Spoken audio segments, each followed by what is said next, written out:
பாஜக கூட்டணி வரலாற்று வெற்றியை அடைந்துள்ள நிலையில் நிதிஷ்குமார் 10வது முறையாக மீண்டும் முதலமைச்சர் ஆவாரா என்ற விவாதம் அங்கு எழுந்துள்ளது. நடந்து முடிந்த பீகார் சட்டமன்ற தேர்தலில் 243 தொகுதிகளில் தேசிய ஜனநாயக கூட்டணி 202 தொகுதிகளையும், இந்தியா கூட்டணி 34 தொகுதிகளையும், ஏஐஎம்ஐஎம் கட்சி 5 தொகுதிகளையும், பகுஜன் சமாஜ் கட்சி 1 தொகுதியிலும் வெற்றி பெற்றுள்ளன. இந்த நிலையில்தான் மீண்டும் நிதிஷ்குமார் முதலமைச்சர் அரியணையில் ஏறுவாரா என்ற பேச்சு துவங்கியுள்ளது.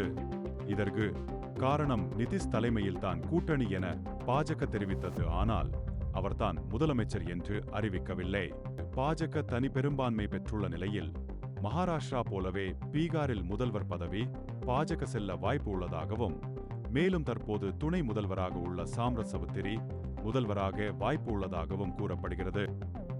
தற்போது மத்திய அமைச்சராக உள்ள லோக் ஜனசக்தி கட்சியின் தலைவர் சிராக் பாஸ்வானுக்கு துணை முதல்வர் பதவி வழங்கப்படுமா என்ற கேள்வியும் எழுந்துள்ளது. இவர் கடந்த 2020ஆம் ஆண்டு சட்டமன்ற தேர்தலில் ஒரு இடத்தில் மட்டுமே வெற்றி பெற்றிருந்தார்.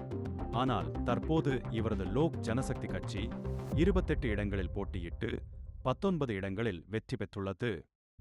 இவர் இந்த தேர்தல் வெற்றியின் மூலம் அனைவரின் கவனத்தையும் ஈர்த்துள்ளார். முன்னதாகவே இவரது கட்சி இத்தேர்தலில் சிறப்பாக செயல்பட்டால் துணை முதல்வர் பதவி வழங்கப்பட வேண்டும் என தெரிவித்திருந்தார்.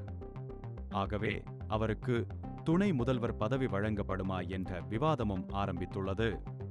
பீகார் அரசியலையே புரட்டி போட்ட இந்த தேர்தல் முடிவுகளை தொடர்ந்து அடுத்த முதல்வர், துணை முதல்வர் அரியணைகள் யார் அமர்வதற்காக காத்திருக்கின்றன என நாம் பொறுத்திருந்துதான் பார்க்க வேண்டும்.